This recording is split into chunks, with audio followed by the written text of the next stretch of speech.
Sahyadri news network channel मध्ये आपले स्वागत आहे। श्री रोहित पवार।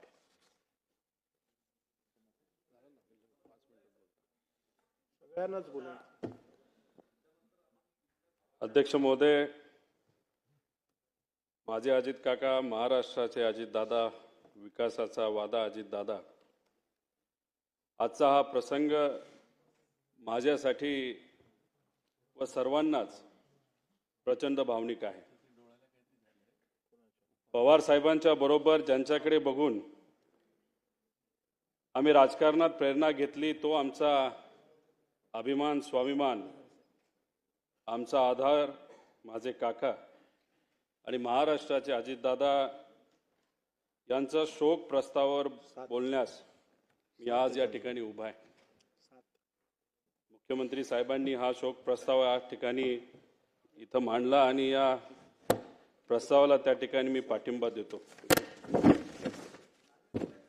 जन्मतारीख 22 जुलै 1959, निधनाची तारीख 28 जानेवारी 2026, 66 वर्षे 6 महिने आणि 6 दिवस असा हा त्यांचा आयुष्याचा प्रवास। पायाखालची जमीन सरकणे काय असते ते 28 जानेवारीला आम्ही सर्वांनी तिथं अनुभवलं। अजितदादांचं कार्य समाजकारणाचं असेल, राजकारणाचं असेल, हे 40 वर्षापेक्षा जास्त आहे। माझं वय 40 आहे, म्हणजे माझ्या वयापेक्षा जास्त अनुभव हा अजित काकांचा राजकारणामध्ये त्या ठिकाणी होता। आणि या सगळ्या गोष्टींबद्दल काही मिनिटात बोलणं हे तसं सोपं नाही। कितीही पानं वाचली तरी त्यांचा राजकीय प्रवास, सामाजिक प्रवास, त्यांनी केलेलं कामं, जेवढं बोलेल तेवढं कमी आहे, अशी ही परिस्थिती आहे। 1982 मध्ये छत्रपती सहकारी साखर कारखान्याचे संचालक म्हणून ते निवडून आले। त्यावेळेस सुरू झालेला प्रवास हा 2026 पर्यंत राज्याचे उपमुख्यमंत्री म्हणून काही काळ अजून त्यांना मिळाला असतं, काही वर्ष त्यांना मिळाली असती तर या महाराष्ट्राचं सर्वात प्रमुख राजकीय स्थान म्हणजे मुख्यमंत्री सुद्धा अजितदादा झाले असते, असा विश्वास हा आम्हा सगळ्यांना, महाराष्ट्रातल्या जनतेला अध्यक्ष महोदय त्या ठिकाणी आहे। या विधानसभेमध्ये आल्यानंतर अजून सुद्धा दादा कुठं बसलेत आमच्याकडे लक्ष ठेवून असतील। अधिवेशनामध्ये येत असताना अजून पण आपल्या सर्वांना आठवत असेल त्यांची कपडे घालण्याची स्टाईल, कधीतरी गॉगल घालणार, त्यांच्याबरोबर आमदारांचा घोळका, कार्यकर्त्यांचा घोळका। मीडिया बरोबर जर मी बोलत असेल तर मागून मिश्किलपणे एखादा टोमणा, त्या ठिकाणी त्यांचं मारणं असेल। त्याच्याचबरोबर अधिवेशनामध्ये बसल्यानंतर कोण काय बोलतंय, शांतपणे अधिवेशनामध्ये या हाऊसमध्ये काय चाललंय हे बारकाईने अजित काका ते बघत असत। त्याच्याचबरोबर भाषण करत असताना चुकून मध्ये जर कुणी त्या भाषणामध्ये त्यांना अडवलं नाही तर थांबवलं नाही तर खूप आवाज केला तर मिश्किलपणे असंही बोलून जायचे की जास्त आवाज केला तर तू मंत्री होणार नाही याची काळजी मी त्या ठिकाणी घेईल। त्याच्याचबरोबर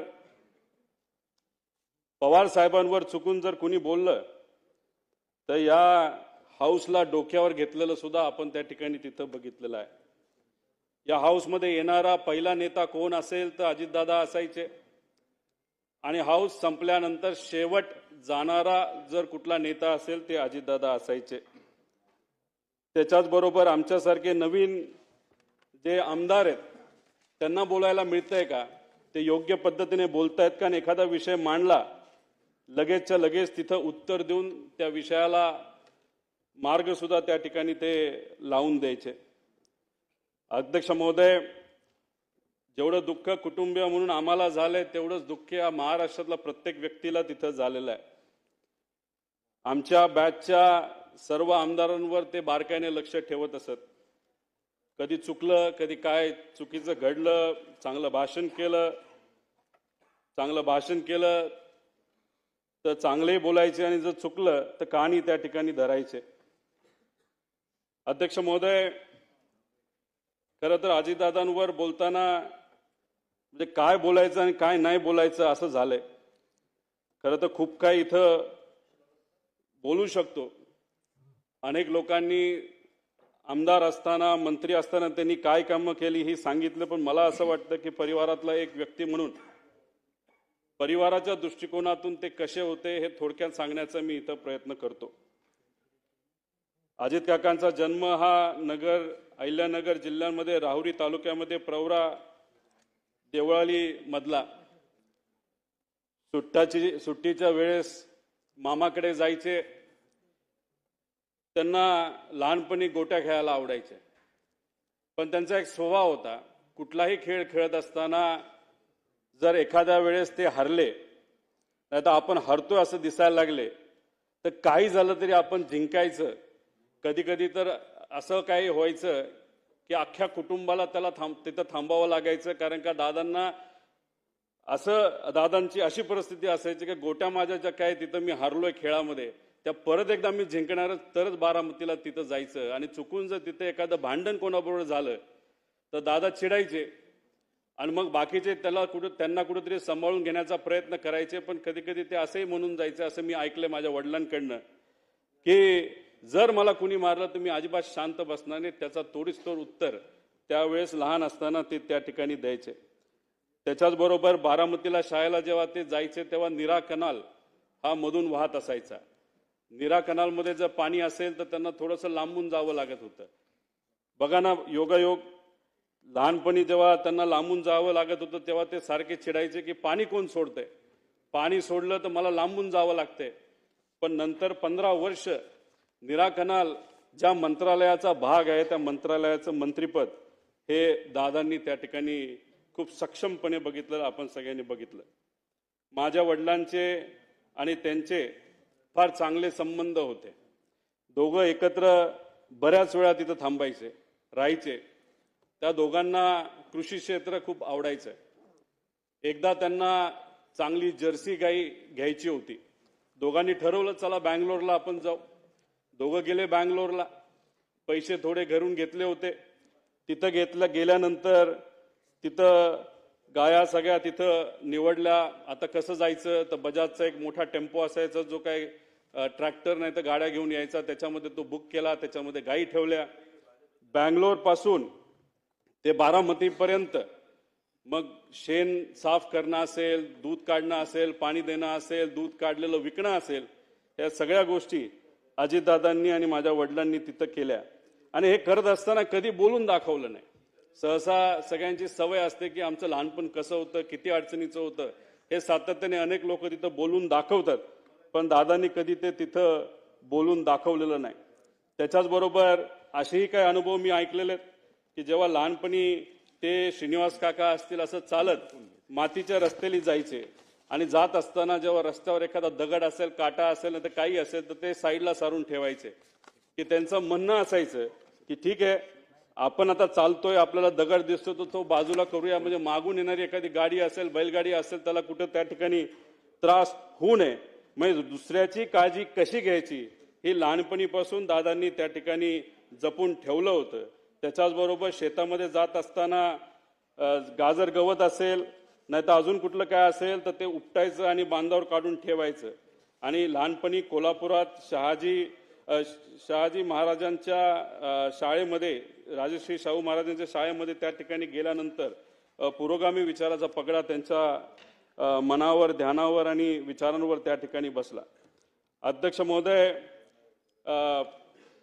फार लहान म्हणजे कदाचित ते 18 ते 20 वर्षाचे असतील तेव्हा वडिलांचा अकाली निधन त्या ठिकाणी झालं. आणि ते झाल्यानंतर शेतीची पूर्णपणे जबाबदारी काकांवर तिथं आली. आणि त्याच्यामध्ये कष्ट कसे करायचे, शेतीत नवीन प्रयोग कसे करायचे हे कुठं ना कुठंतरी सातत्याने ते तिथं समजून घेत होते. त्याच्याचबरोबर आदिदादांच्या वडिलांचं निधन झाल्यानंतर अनंतराव आजोबा हे वारल्यानंतर पवार साहेबांनी दादांची फार मनापासून काळजी घेतली. स्वतःच्या पोटच्या पोरासारखं त्यांना त्या ठिकाणी वाढवलं आणि दादांनी सुद्धा पवार साहेबांचा आदर हा शेवटपर्यंत त्या ठिकाणी ठेवला. त्याच्याचबरोबर जसे जसे अजितदादा स्वतःला सिद्ध करत गेले तसे तसे पवार साहेबांनी अधिकची जबाबदारी ही दादांवर त्या ठिकाणी टाकली. शेतीमध्ये बोलत असताना शेतीमध्ये नवीन टेक्नॉलॉजी आपल्याला कशी आणता येईल यासाठी अजितदादा नेहमी तिथं प्रयत्न करत. एक तर अनुभव असा आहे की त्या काळामध्ये त्यांनी टमॅटोची शेती केली होती आणि ती शेती केल्यानंतर खूप चांगल्या पद्धतीचं उत्पादन आलं आणि त्यावेळेस 80,000 रुपये एवढे विक्रमी भाव त्यांना तिथं मिळाला होता आणि त्या बाबतीत पवार साहेबांनी आणि आसपासच्या शेतकऱ्यांनी सुद्धा त्यांचं अभिनंदन तिथं त्या ठिकाणी केलं होतं. अध्यक्ष महोदय, ह्या सगळे अनुभव का सांगतोय कारण का जेवढं बोलू तेवढं तिथं कमी आहे. शेतकऱ्यांबद्दल अजितदादांना नेहमी आदर असायचा.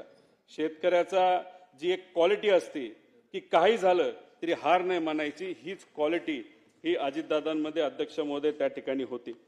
अध्यक्ष महोदय, राजकारणामध्ये आल्यानंतर त्यांनी खूप मोठ्या प्रमाणात कामं केलेली आपल्या सगळ्यांना तिथं माहिती आहे. पण राजकारणात येत असताना त्यांचं वय किती होतं तर फक्त 23 वर्षाचं होतं. 1982 मध्ये त्यांनी श्री छत्रपती सहकारी साखर कारखान्या निवडणुकीमध्ये तिथं डायरेक्टर झाले. तिथून त्यांची तिथं सुरुवात झाली. त्याच्यानंतर जिल्हा सहकारी बँक, शिक्षण संस्था, दूध संस्था, क्रीडा संस्था, खासदार, आमदार, मंत्री, कॅबिनेट मंत्री, विरोधी पक्ष नेते अशा पद्धतीने विविध पदं भूषवली. पण त्या पदं भूषवत असताना खूप मनापासून त्या पदासाठी न्याय देण्याचा प्रामाणिकपणे त्यांनी त्या ठिकाणी प्रयत्न केला. कुठेही असं केलं नाही की मला हे पद मिळालं त्या पदाचा वापर फक्त मला झाला पाहिजे. सकाळपासून संध्याकाळपर्यंत लोकांच्या हितासाठी त्यांनी त्या ठिकाणी काम केलं आणि हे काम करत असताना त्या विभागाचे जे कुठले अधिकारी असतील त्या अधिकाऱ्यांना सुद्धा विश्वासात घेतलं. एखादा चांगला अधिकारी एखादी चांगली गोष्ट सांगत असेल आणि आपण मंत्री आहोत म्हणून त्याचा आवाज बंद करायचा नाही तर त्याला कमी लेखायचं, हे कधी दादांनी तिथं केलेलं नाही आणि त्यामुळेच अधिकाऱ्यांमध्ये सुद्धा दादांबद्दल फार चांगली भावना ही शेवटपर्यंत त्या ठिकाणी राहिली. अध्यक्ष महोदय, दादांकडे जर आपण पदं बघितली तर अनेक मोठी पदं आहेत. त्या पदामध्ये म्हणजे फारच, पण बऱ्याच लोकांनी त्या विषयावर बोलल्यामुळे मी काही जास्त त्याच्यात बोलत नाही. फक्त एकच सांगतो, अजितदादांबद्दल बोलत असताना बऱ्याच लोकांना काही गैरसमज सुद्धा होते. दादांचा स्वभाव खूप कडक आहे असं लोक म्हणायचे, पण मगाशी जसं उदाहरण दिलं, दादा एका फणसासारखे होते, बाहेरून एकदम कडक पण आतून एकदम गोड, तसा त्यांचा तिथं स्वभाव असायचा. पण काही स्वार्थी व्यक्तिगत विषय घेऊन, बेकायदेशीर विषय घेऊन येणाऱ्या लोकांबद्दल मात्र ते चीड करायचे. पण एखादा सामान्य व्यक्ती त्यांच्याकडे आला तर लगेचच्या लगेच तिथं काम आपल्याला कसं करून घेता येईल याचं प्राधान्य ते नेहमी त्या ठिकाणी देत असायचं. त्याच्याच बरोबर असे काही जण म्हणायचे की त्यांना राजकारण सोडून दुसऱ्या कशातच रस नाही, पण एखादे चांगले चित्र असेल, चांगली कलाकृती असेल तर नक्कीच त्याला त्या ठिकाणी ते वेळ द्यायचे. चांगली गाणी, जुनी गाणी ही गाण्यास गायला, ऐकायला त्यांना त्या ठिकाणी आवडायचं. त्याच्याच बरोबर त्यांना पिक्चर बघायला सुद्धा आवडायचं. पण बहुतांश पिक्चर त्यांचे ते आवडकीचे जे होते ते सर्व जुने पिक्चर होते. खरं तर मी मध्ये त्यांना विनंती केली होती की KGF पिक्चर हे तुम्ही बघा, रॉकी बाय, कारण की एका प्रचारामध्ये मी कुठेतरी बोलून गेलो, आजचे रॉकी बाय कोण आहेत राजकारणात, ते तर दादा आहेत. तर दादा म्हणले, हा कसला पिक्चर तू काढला? म्हणलं, दादा जेव्हा प्रचार होईल, आपण पिंपरी चिंचवडमध्ये सत्तेत येऊ, त्यानंतर आपण दोघं एकत्रित बसून तो पिक्चर बघू. पण ते स्वप्न माझं जे कुठलं छोटं असेल ते त्या ठिकाणी काही पूर्ण होऊ शकत नाही. अध्यक्ष महोदय, खरं तर अजितदादांची दुसरी बाजू, जेव्हा केव्हा एखादा कार्यकर्ता अडचणीत येतो तेव्हा ते मनापासून त्या कार्यकर्त्याला मदत करत असेल. आपण एखाद्या पदावर असलो काय नसलो काय, लोक जेव्हा अडचणीत असायची त्या लोकांना सुद्धा तिथं मदत ते सातत्याने त्या ठिकाणी करत होते. 2005 साली मांढरादेवी दुर्घटनेतील चेंगराचेंगरीत सुमारे 300 जणांचा इथं येऊ नको, महत्वाचं काम असेल तर मी इथं करतो, थोड्या दिवस थांबायला काय तुला काय हरकत नाही. त्यामुळे वेळेचं योग्य असं नियोजन, समजा एखादी बैठकीची वेळ त्यांनी दिली असेल सकाळी 7ची तर 7ला बैठक चालू व्हायची, 7 ते 10 मिनिटाचा वेळ असेल तर 10ला ती संपायची म्हणजे संपायची. तिथं जाऊन उगाच दुसऱ्या गोष्टी बोलून चालत नसायचं. काम काय, अधिकाऱ्याला विचारायचं, हे होऊ शकतं का, होऊ शकत असेल तर कसं होणार, करायचं असेल तर कसं होणार, किती दिवसात होणार.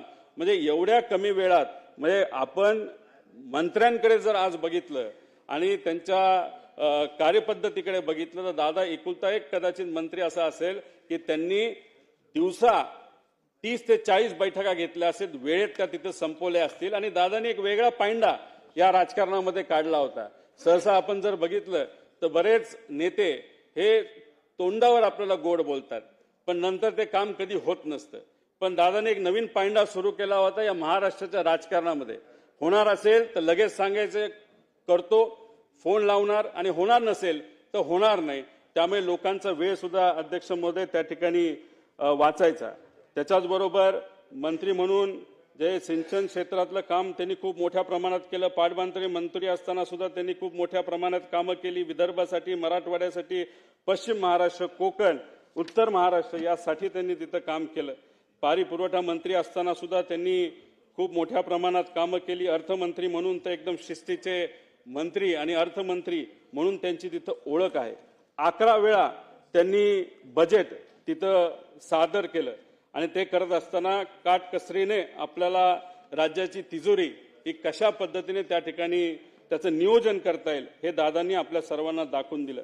कोरोना काळामध्ये आर्थिक अडचण असताना सुद्धा योग्य असं नियोजन करून या महाराष्ट्राचं जे आर्थिक घडी आहे ती त्या ठिकाणी बसवलेली आपण सर्वांनी तिथं बघितली. जिल्हा नियोजन समितीला भरघोस निधी दिला. आमदार निधीमध्ये मोठ्या प्रमाणात वाढ केली आणि ह्या सर्व गोष्टींमुळे या महाराष्ट्राच्या विकासासाठी खूप मोठ्या प्रमाणात मदत त्या ठिकाणी झाली. त्याच्याचबरोबर ऊर्जा मंत्री असताना सुद्धा त्यांनी अशी कधी परिस्थिती आणली नाही की आपल्याला ट्रान्सफॉर्मर पाहिजे, आपल्याला त्या ठिकाणी डीपी पाहिजे आणि डीपी तो एमएसईबीकडे नाहीये. तिथं एवढं पैशाचं नियोजन चांगल्या पद्धतीने केल्यामुळे कोणालाही कुठल्याही शेतकऱ्याला त्या ठिकाणी अडचण झाली नाही. त्याच्याचबरोबर महावितरण, महापरेशन आणि महाजेनको या तिन्ही कंपन्या आर्थिक दृष्टिकोनातून सबलीकरणाकडे दादांनी त्या ठिकाणी नेला. क्रीडा क्षेत्रात तर त्यांचं काम मोठंच आहे. पण मला फक्त एक गोष्ट या ठिकाणी सांगायची की दादांबरोबर असताना जेव्हा दादांवर बिनाबुडाचे त्या ठिकाणी काही गोष्टी बोलल्या जायचे तेव्हा दादांना खूप मोठ्या प्रमाणात वाईट वाटायचं. जनतेच्या विकासाचं राजकारण करत असताना दादांवर नको नको ते आरोप झाले. ज्या दादांनी आयुष्यभर स्वच्छतेचा अग्र धरला त्यांच्या अंगावर आरोपाचे डाग उडवले गेले. त्यावेळी दादा किती अस्वस्थ व्हायचे हे आम्हा सगळ्यांना त्या ठिकाणी माहिती. विशेष म्हणजे यातील एकही आरोप या मंडळींना सिद्ध करता आला नाही. उलट ज्यांनी त्यांच्यावर आरोप केले त्यांनीच नंतरच्या काळामध्ये त्यांची प्रशंसा केलेली आपण सर्वांनी बघितली. मी खरं तर विनंती करतो की आज दादा आपल्यामध्ये नाहीयेत. जे आरोप झाले ते कधी सिद्ध झाले नाही, ते आरोपच होते, नाही तर राजकीय कदाचित भाषणं असू शकतात. आणि मग अशा पद्धतीने जर आरोप त्यावेळेस केले असतील तर आज दादा जर आपल्यात नसतील तर ते आरोप आणि ते डाग आज जर आपल्याला पुसता आले तर त्यासाठी प्रयत्न झाले पाहिजे. त्याच्याचबरोबर देवेंद्र फडणवीस साहेब हे दादांचे जिवलग मित्र म्हणून ओळखले जातात. त्यांना मी विनंती करतो की हे जे खोटे सगळे आरोप आहेत एका गठोड्यात तिथं भरून या समुद्रामध्ये जर टाकून दिले तर मग मला असं वाटतं की त्यांना ती आदरांजली, खऱ्या अर्थाने आदरांजली असं आपल्याला कुठेतरी म्हणावं लागेल. अध्यक्ष महोदय, बाकी संस्थेमध्ये पण त्यांचं कार्य खूप मोठं होतं. काकांनी पीडीसीसी बँक असो, विद्या प्रतिष्ठान असो, VSI, PDEA अशा इतर संस्थांमध्ये सुद्धा खूप चांगल्या पद्धतीने काम केलं. पीडीसीसी बँकेचं नाव हे अख्ख्या भारतामध्ये फार आदराने कोऑपरेटिव्ह सेक्टरमध्ये तिथं घेतलं जातं. अजितदादा आणि बारामतीचं नातं फारच वेगळं आहे. दादा बारामतीवर खूप मनापासून प्रेम करायचे आणि बारामतीकर दादांवर खूप मनापासून प्रेम करायचे. तिथं गेल्यानंतर कुठलाही विषय असेल तर दादा लगेचच्या लगेच तिथं लोकांचा सोडवायचे. झाडाकडे जेवढं लक्ष असायचं तेव्हा झाडाच्या फांद्यांकडे सुद्धा लक्ष असायचं. एखाद्या गावामध्ये काय कुठली अडचण आहे, कोणाची अडचण आहे, कशा पद्धतीने आपल्याला काम करता येईल, ऍडमिशनचा विषय आहे का, MIDCचा विषय आहे का, नोकरीचा विषय आहे का, लाईटचा विषय आहे का, एवढा मोठा नेता असताना, या राज्याचा उपमुख्यमंत्री असताना सुद्धा एखाद्या व्यक्तीला, बारामतीच्या एखाद्या व्यक्तीला एखादा विषय सांगितला, एखादी अडचण सांगितली तरी लगेचच्या लगेच ती आपल्याला कशी सोडून देता येईल याचा प्रयत्न हा अजितदादाने तिथं केला. बारामती पॅटर्न काय असतं हे पवार साहेबांच्या विजनली अजितदादांनी त्या ठिकाणी सगळ्यांना दाखवून दिलं. अहो, विरोधक सुद्धा बोलत असताना भाषणात सांगतात की आम्ही या भागामध्ये बारामती करून दाखवतो. असा एक पॅटर्न हा अजितदादांनी अख्ख्या महाराष्ट्राला सोडा अख्ख्या देशाला तिथं त्या ठिकाणी करून दाखवला. तसंच काहीतरी पिंपरी चिंचवडमध्ये सुद्धा विकासाच्या माध्यमातून तिथं चांगल्या गोष्टी केलेल्या आपण सर्वांनी तिथं बघितल्या. अध्यक्ष महोदय, किती कमिटेड होते दादा काका हे मी तुम्हाला एका उदाहरणाच्या माध्यमातून तुम्हाला सांगतो. पुणे जिल्हाधिकारी कार्यालयाचं उद्घाटन 2014 मध्ये झालं. ही बिल्डिंग कुणी मान्य केली होती तर दादांनी त्याची मान्यता दिली होती. डिझाईन त्यांनी बघितलं होतं. तिथं कॉन्ट्रॅक्टर जो काही कॉम्पिटिटिव्ह बिडिंगच्या माध्यमातून आला होता, त्यानंतर आर्किटेक्ट पासून सगळ्या गोष्टी दादांनी बघितल्या होत्या. फक्त 2014ला सत्ता बदलली आणि त्या बिल्डिंगच्या उद्घाटनासाठी दादांना बोलवलं गेलं नाही. पण तरी सुद्धा बिल्डिंगचं उद्घाटन होणार आहे. सीएम आणि इतर नेत्यांच्या माध्यमातून होणार आहे. दादा आदल्या दिवशी रात्री गेले, अधिकाऱ्यांना बोलवलं, आर्किटेक्टला बोलवलं, कॉन्ट्रॅक्टरला बोलवलं. कुठं काय चुकीचं आहे का, कुठं काय साफसफाई राहिली का, ह्या सगळ्या गोष्टी त्यांनी बघितल्या. एवढी कमिटमेंट ही अजित काकांची, अजितदादांची तिथं आपण सर्वांनी या महाराष्ट्राच्या राजकारणामध्ये तिथं बघितली. अध्यक्ष महोदय, 2 मिनिटं फक्त राहिले. मी आणि अजितदादा म्हणजे फार आमचं जवळचं नातं होतं. माझ्या जीवनामध्ये मला जिल्हा परिषदेचं म्हणजे राजकारणातलं पहिलं तिकीट जर कुणी दिलं असेल तर ते अजित काकांनी दिलं. आमदारकीचं तिकीट जर कुणी दिलं असेल तर ते माझ्या काकांनी तिथं मला दिलं. आमच्या परिवारामध्ये आमचे जे काका असतात ते पुतण्याचं लग्न तिथे ठरवतात. पवार साहेबांनी काकांचं ठरवलं आणि माझ्या काकांनी माझं तिथं ठरवलं. आणि ती गोष्ट कधी मी आयुष्यात विसरणार नाही. माझे होणारे सासरे त्यांना भेटायला गेले होते आणि त्यांनी विचारलं होतं माझी मुलगी रोहितला मी देणार आहे, त्याबद्दल तुमचं काय मत आहे. 1 सेकंड सुद्धा त्यांनी तिथं लावला नाही. म्हणाले की होतकरू मुलगा आहे, कष्टाळू मुलगा आहे, विजन घेऊन चालतो, लगेचच्या लगेच तिथं लग्न करून टाक. आणि स्वतः आजारी असताना सुद्धा काका तिथं लग्नाला आले होते आणि तिथं आदरातिथ्य जर तुम्ही बघितलं तर त्यांच्याच मुलाचं लग्न आहे अशा पद्धतीने त्या दिवशी ते तिथं वावरत होते आणि त्या पद्धतीने त्यांनी तो आशीर्वाद तिथं मला दिला.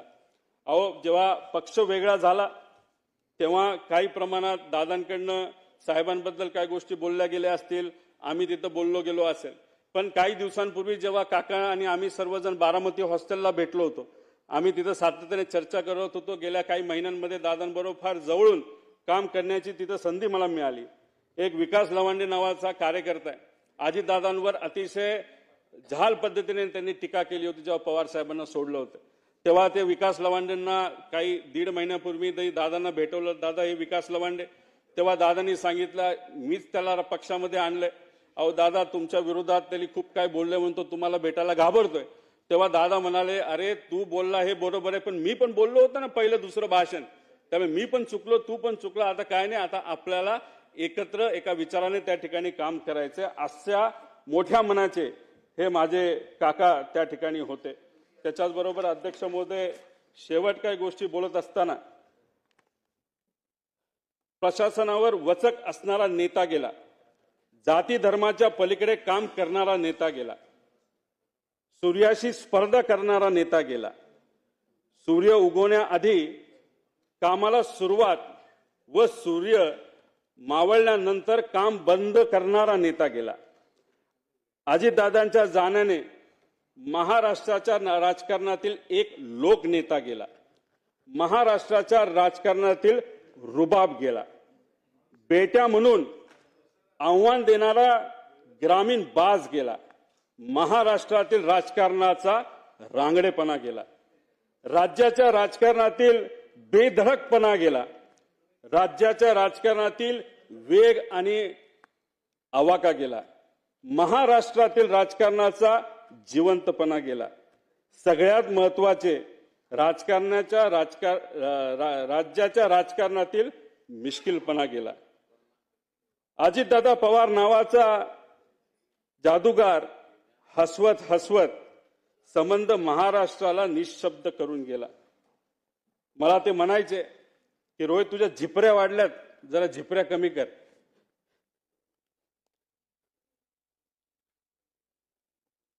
त्या दिवशी एक आदरांजली म्हणून तिथं मी माझे केस कापले. ते मला म्हणायचे तू जरा शारीरिक वजन वाढले, तू जरा शारीरिक वजन कमी कर, पण राजकीय वजन वाढव. मी नुसतं म्हणायचो हो करतो, पण मी त्यांना शब्द देतो की माझी हेअरस्टाईल मी अशीच ठेवेल, शारीरिक वजन कमी करेल, राजकीय वाढवेल. पण एक गोष्ट मात्र खरी, ते मला म्हणायचे वरचं बटन वरपर्यंत लावत जा.